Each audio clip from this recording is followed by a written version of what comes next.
আল্লাহ নবী প্রতিদিন যখন মদিনা নববী শরীফে নবী আমার বসতেন, আল্লাহ নবী আগে বাচ্চাদের সঙ্গে কথা বলতেন, আর প্রতিটা বাচ্চা আমার রাসূলুল্লাহ দরবারে আসতেন।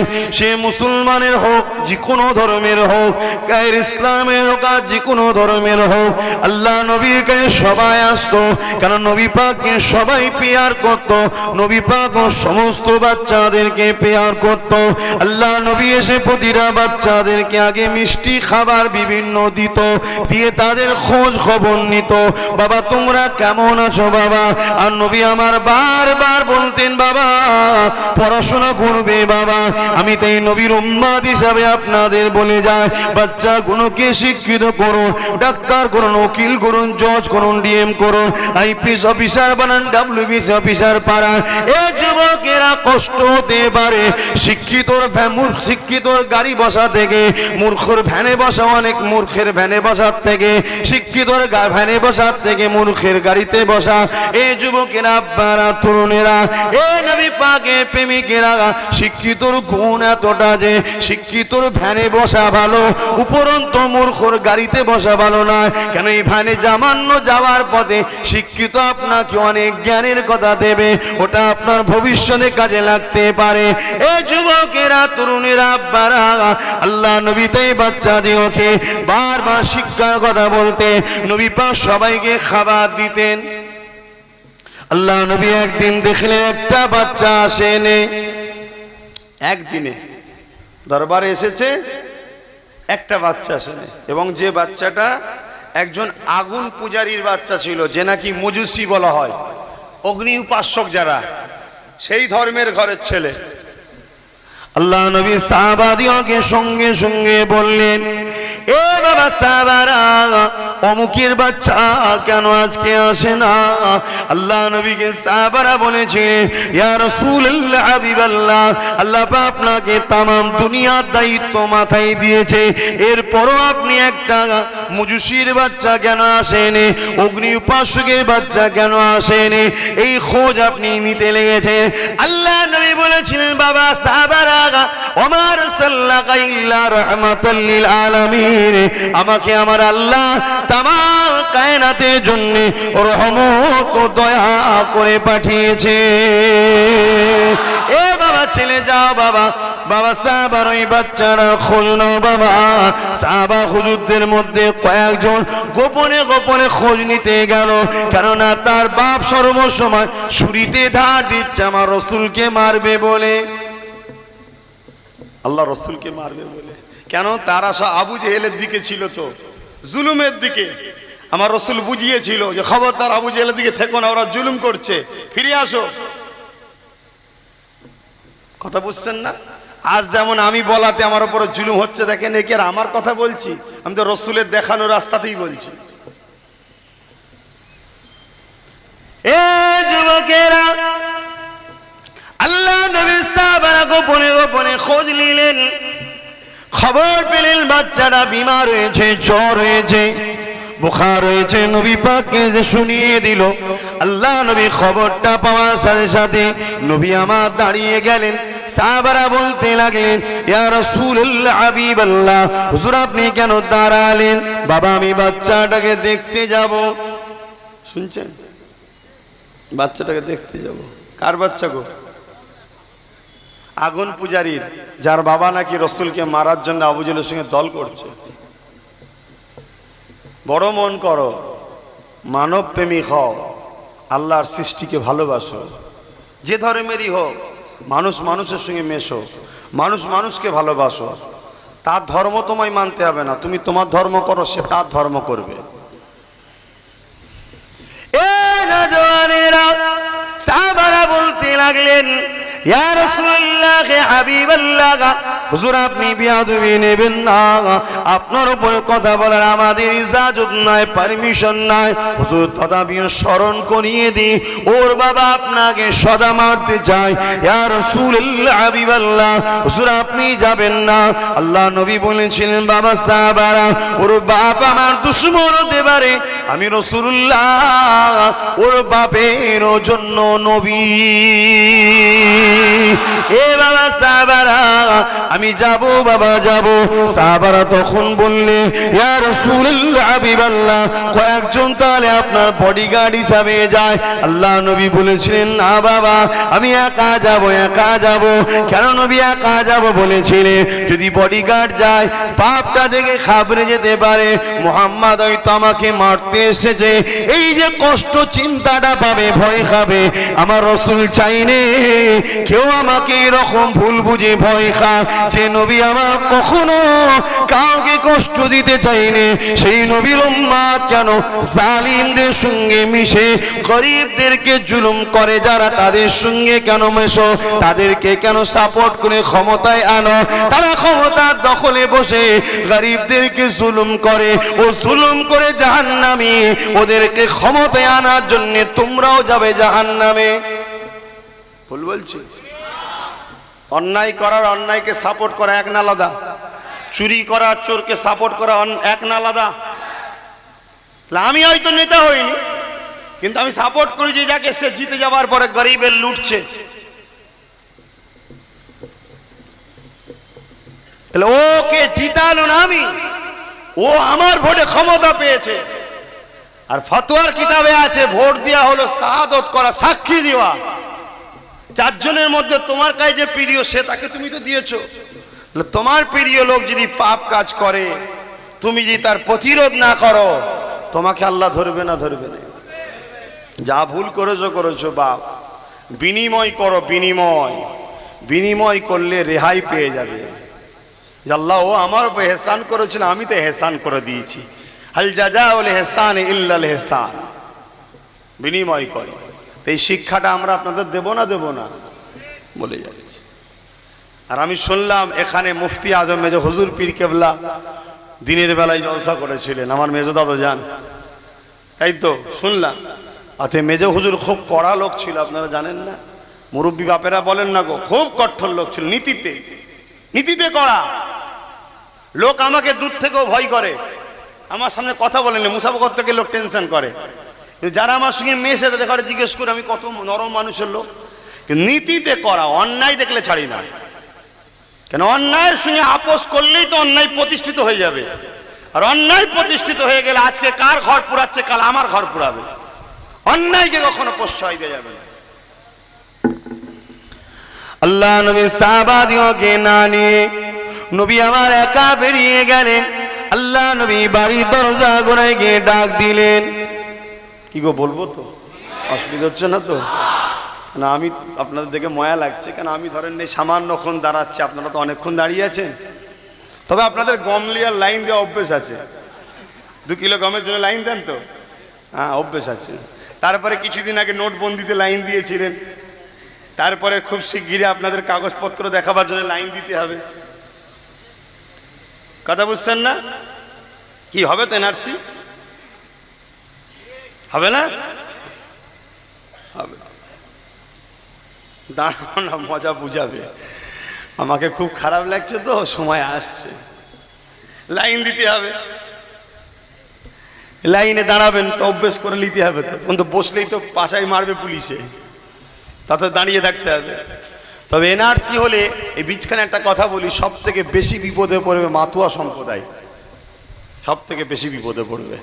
তারপরে বেশি বিপদে পড়বে আদিবাসী সম্প্রদায়, আর মুসলমান বিপদে পড়বে গায়ের জোরে। আমাদের ঘরে জোর করে বিপদে ফেলা হবে, আমাদের বিপদের কোনো রাস্তা নাই। কেন? আমরা প্রকৃত ভারতীয়, আমরা বাংলাদেশ পাকিস্তান থেকে আসা লোক নয়। এই বীজখানে একটু বুঝাবার জন্য বলছি, বেজার হলেন না তো? উদাহরণস্বরূপ আমাকে বলল তোমাকে 2 কাঠা জায়গা দেওয়া হবে, আর একটা হিন্দু ভাইকে বলল 2 কাঠা জায়গা দেওয়া হবে। আমি কোন জায়গাটা বেশি পছন্দ করবো ভাই? যেখানে মুসলমান বেশি সেখানে আমি জায়গা নেবো, আর যেখানে হিন্দু বেশি সেখানে হিন্দু ভাইটা জায়গা নেবে। দেশ ভাগের পরে যেখানে 85% মুসলমান বাংলাদেশ ছেড়ে দিয়ে কোনো মুসলমান আবার এই দেশে আসে কখনো? সে তো ওই দেশেই রয়ে গেছে।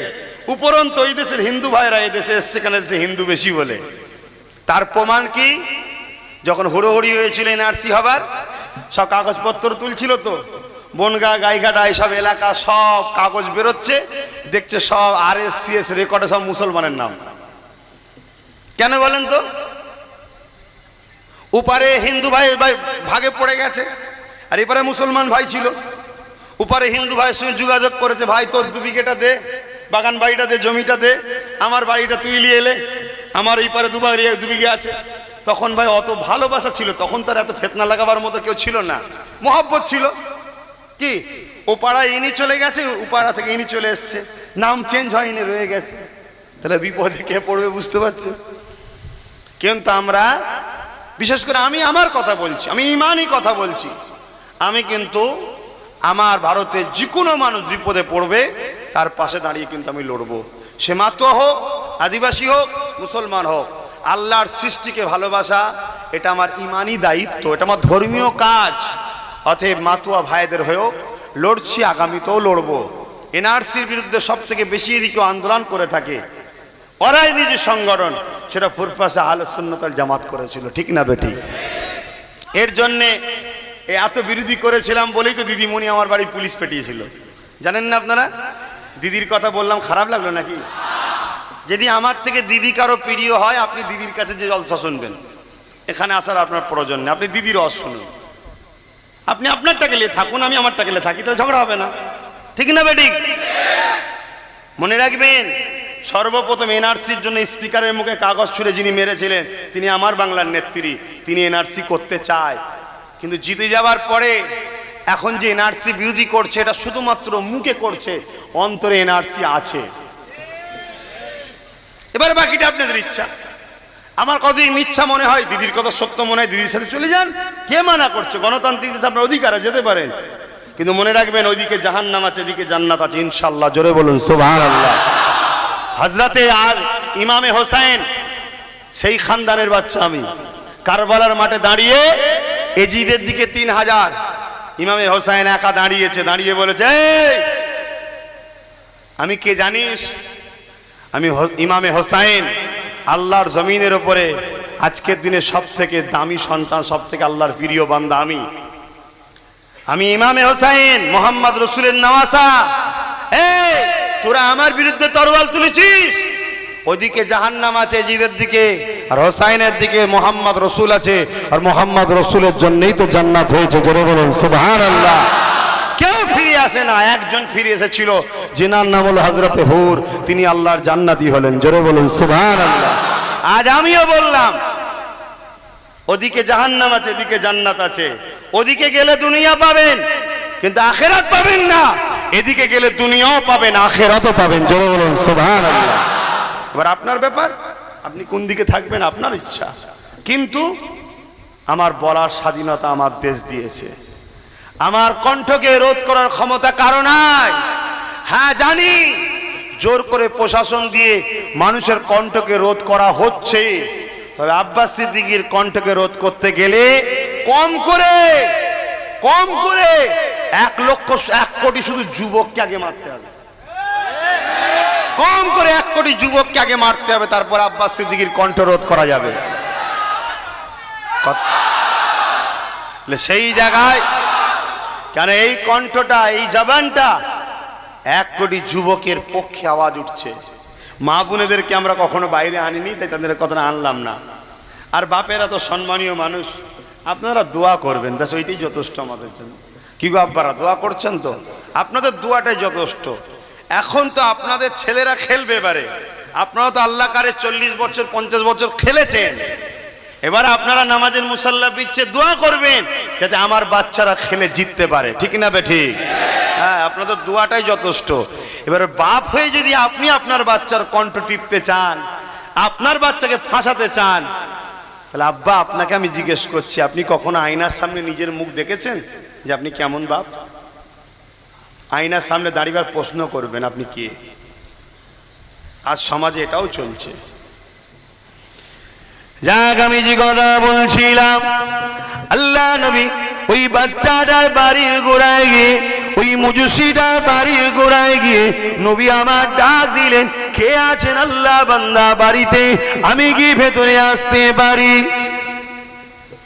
যে সময় নবী আমার ডাক দিয়েছে ওই সময়তে বাড়িতে যেতে গেলে পারমিশন লাগতো না।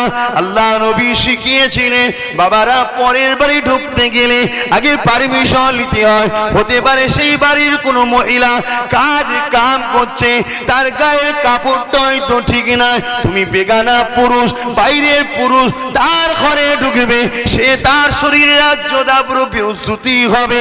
ইসলাম কত সূক্ষ্ম সূক্ষ্ম বিষয়গুলোকে শিখিয়েছেন। দেখেন আল্লাহ নবী বাপ ভাইদেরকে বলেছে তোমরা নিজের মেয়ের ঘরে বা বোনের ঘরে প্রবেশ করার আগে সালাম দেবে, পারমিশন নেবে, তারপরে প্রবেশ করবে। হতে পারে তোমার বেটিটা যুবতী হয়েছে, ঘরে ঘুমিয়ে রয়েছে, কাপড়টা ঘুমিয়ে ঘরে সরে গেছে, তুমি ভাই যদি প্রবেশ করে ফেলো, তুমি বাপ যদি প্রবেশ করে ফেলো, তার ইজাজতটা না নিয়ে সে লজ্জিত হবে, মাথা হয়ে যাবে, সে বেউজ্জতি হলো। আল্লাহ নবী কখনো কাউকে বেউজ্জতি হতে দেয় না। নবী আমার তাই ছোট্ট ছোট্ট বিষয়গুলো শিখিয়েছে। আল্লাহ নবী তাই বাড়ির ভেতরে ঢোকার আগে ইজাজত চাইল। ওই আগুন পূজারি অবাক হয়ে গেল, কে এমন ইজাজত নিতে লেগেছে, কারণ প্রথা তো তখন ছিল না।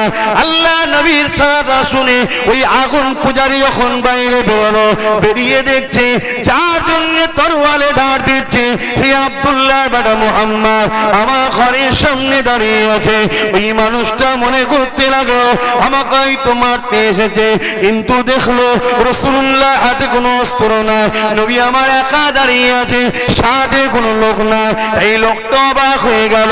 আল্লাহ নবী নিজে বলতে লাগলে এ আল্লাহ পাকের বান্দারে, এ আল্লাহ পাকের বান্দারে, তোমার বাচ্চা আমার কাছে যায়, আমি তাকে বড় ভালোবাসি, আজ তোমার বাচ্চা যায় না, শুনলাম খবর নিলাম বিমারে পড়েছে, তাই আমি মুহাম্মদ তোমার বাচ্চাকে ভালোবাসি, তাই আমি দেখতে এসেছি।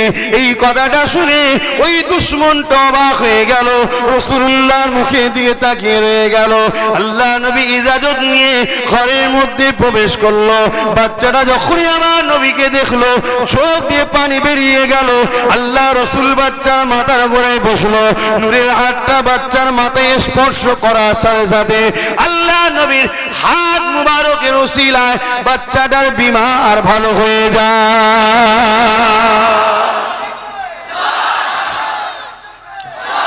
ভাইরা আমার, এই যে মমতার স্পর্শ, মায়া ভরা হাত বুলানো, বাচ্চাটার চোখ দিয়ে পানি বেরিয়ে গেল যে আমার আপন কেউ এসেছে। বলুন সুবহানাল্লাহ।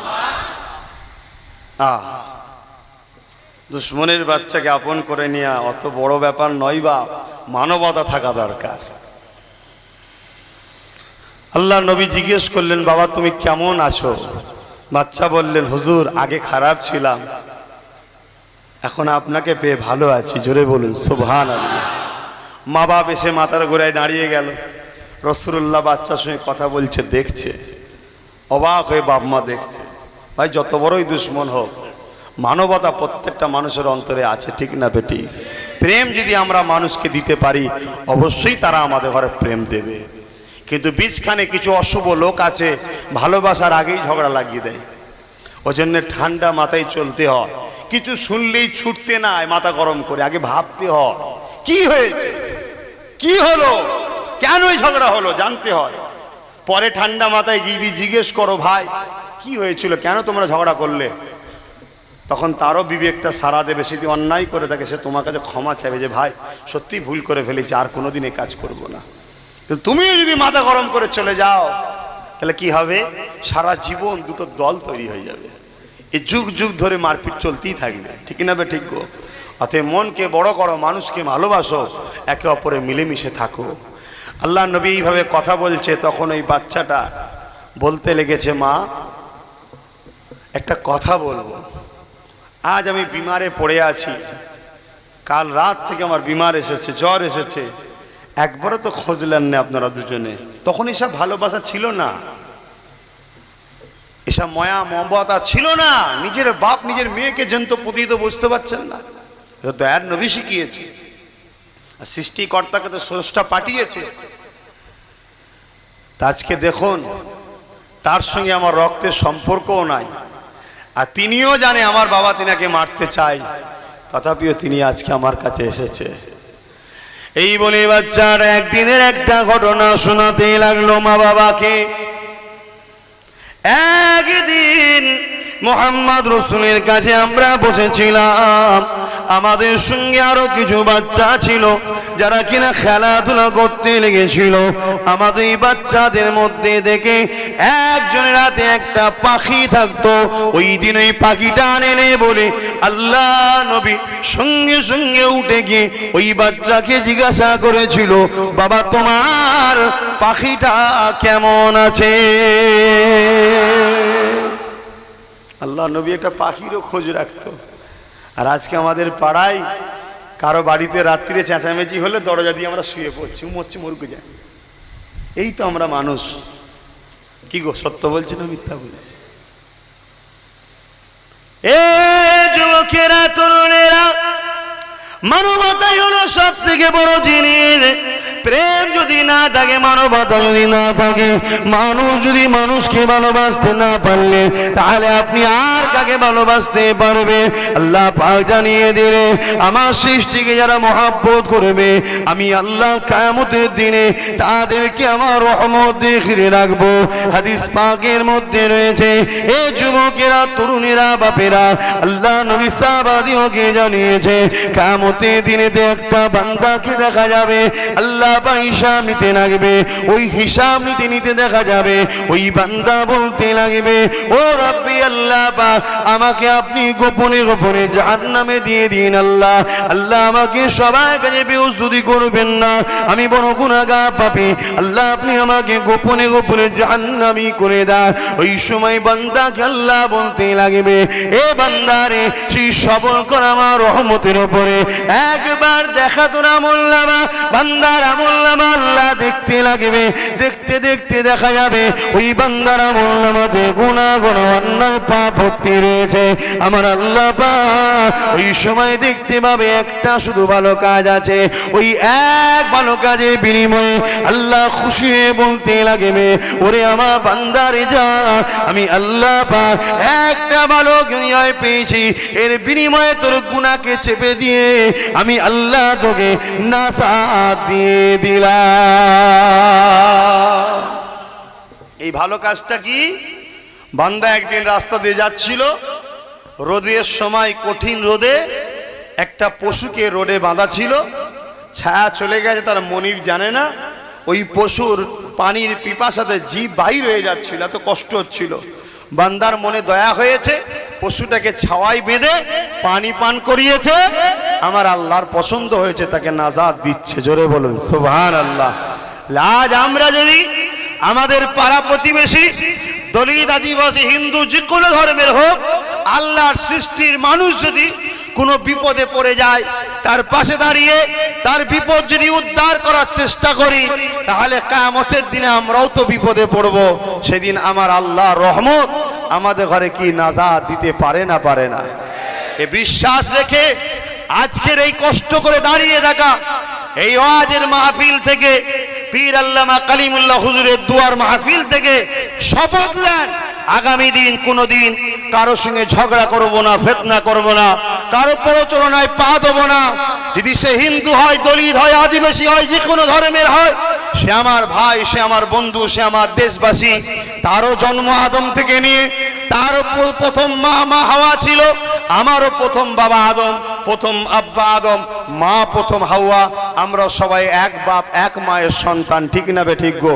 অতএব আমরা মিলেমিশে আগামী দিন সুন্দর একটা ভারত, যেখানে কোনো জুলুম থাকবে না, অন্যায় থাকবে না, এই স্বপ্ন দেখতে কি অসুবিধা আছে?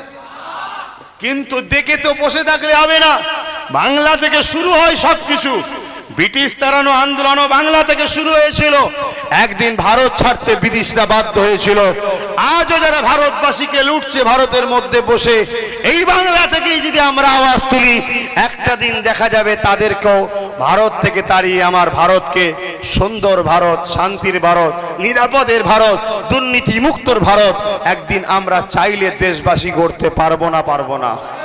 আগে নিজের বাংলা থেকে শুরু করি। এটা কি কোনো পীর সাহেবের করার অধিকার আছে না নাই? এখন যদি কেউ মনে করে হুজুরের ছেলে আপনি রাজনীতির কথা বলবেন কেন?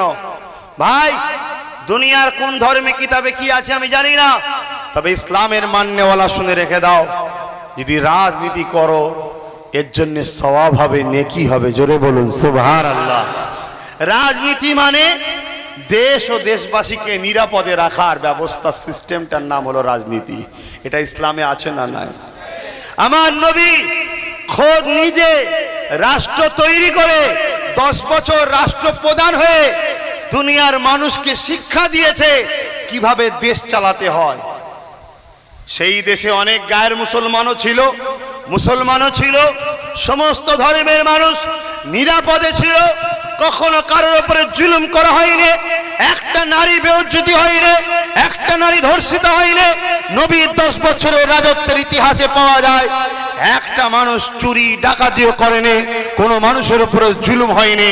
একদিন নবী বিচারের সিংহাসনে বসে আছে, একজন গায়ের মুসলমান আর একজন মুসলমান একটা ঘোড়াকে লাগাম ধরে আমার রাসূলুল্লাহ দরবারে নিয়ে এসেছে, বিচার হবে। মুসলমান বলছে মোহাম্মদ ঘোড়াটা আমার, আর গায়ের মুসলমান বলছে আমার ঘোড়া। আল্লাহ রসুল বললেন দলিল দাও, সপক্ষে দলিল দাও।